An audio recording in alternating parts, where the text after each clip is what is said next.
में 15 दिन तक नाक रगड़ते रहे उस दिल्ली में बैठ करके एक नेता के कैसे ही करके मेरा गठबंधन करा दो।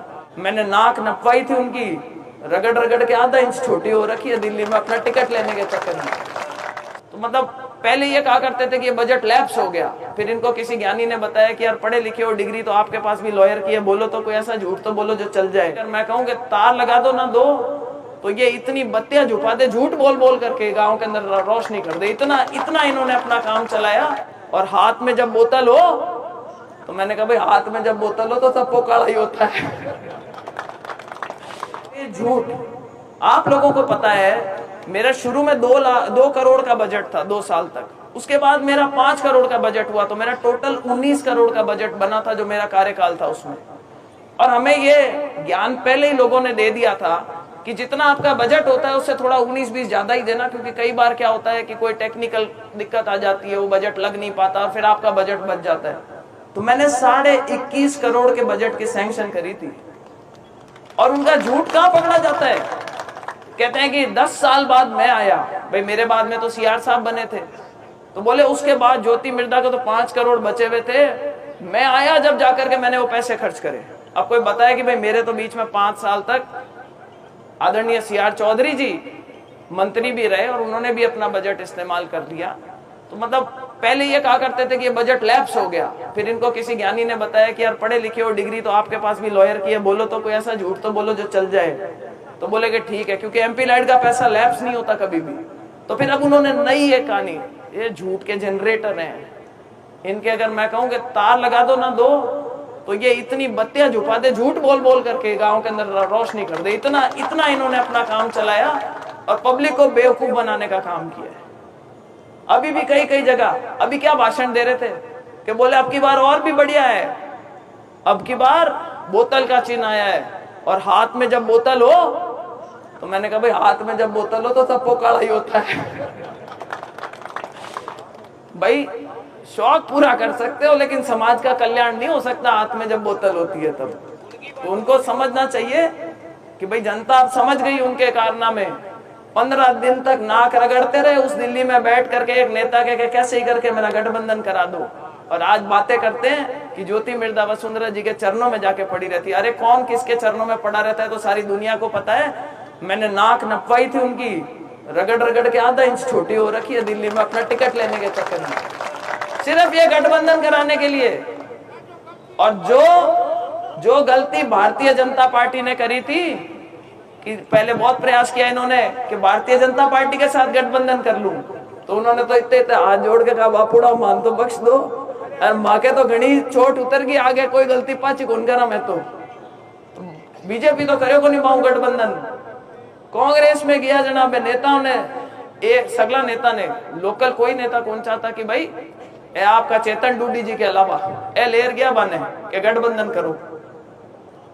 क्यों भाई? कांग्रेस के पास में कैंडिडेट नहीं था क्या? अपन कहते हैं नागौर सबसे ज्यादा कांग्रेसी अगर कोई जिला अगर है पूरे राजस्थान में तो वो अपन बोला करते थे नागौर है। तो भाई नागौर की सीट गठबंधन में देने का क्या मतलब? कांग्रेस क्या इतनी कमजोर थी यहाँ पे? और शायद वो कांग्रेस की कमजोरी थी कि जिसकी वजह से 2 पार्टियां मिलकर के चुनाव लड़ रही है। तो रामकंठ जी, कमजोरी मेरी नहीं थी और कमजोरी मेरे सामने बैठे हुए लोगों की नहीं थी। इन्होंने तो 2009 में भी अपना आशीर्वाद रखा, 2014 में आप लोगों ने मुझे उससे ज्यादा वोट दिए, मुझे कहीं पब्लिक ने कभी धोखा नहीं दिया। 2019 में मुझे उससे भी ज्यादा वोट दिए, पब्लिक ने मुझे वहां भी धोखा नहीं दिया। षड्यंत्र करा तो कुछ नेताओं ने मिलकर के करा था, क्योंकि वो नहीं चाहते थे कि ज्योति मिर्धा आकर के राजनीति में अपने पैर जमा ले, कि इसके कुछ खुद का कोई लोभ लालच नहीं है, सक्षम है, पढ़ी लिखी है, कहीं ऐसा नहीं हो कि आकर के और 20 साल तक यहाँ हमारी छाती पे बैठ करके और चौधर करे। तो ये पब्लिक अब समझ गई है, नागौर की जनता समझ चुकी है। और जैसा भाव आप लोगों के आज मन में है ना, इस तरीके का भाव मैं आज दौरे कर रही हूँ, पंचायत के दौरे कर रही हूँ। आज मैं जायल के दौरे छोड़ करके आप लोगों के बीच में आई हूँ और अभी वापस जाकर के अपना कार्यक्रम जारी रखूंगी। जहां जाते हैं वहां पर ये लोगों के मन में इस बार कहीं ना कहीं इस बात की टीस भी है कि सब मिलकर के हराने के लिए पहुंच जाते हैं। पर जब मेरे रुखवाड़े आप जैसे लोग बैठे हो तो मुझे नहीं लगता कि इस बार इनकी पार पड़ेगी। ये आपको मेरी 4 पुश्तें यहाँ रही है। आज मैंने यहाँ आने से पहले कार्यक्रम में बलदेव राम जी के माला अर्पण करके, और जिनको आप इतने मान सम्मान के साथ में याद करते हैं, 36 कौम के लोग यहाँ पे बैठे हैं। मैं आपको विश्वास दिलाती हूँ कि भाई मेरे परिवार ने कभी किसी के चुभने का प्रयास नहीं किया। हमने हुआ तो अच्छा ही करा, नहीं हुआ तो छोड़ दिया, बुरा किसी का नहीं करा। आगे भी रीति नीति ऐसी रहेगी।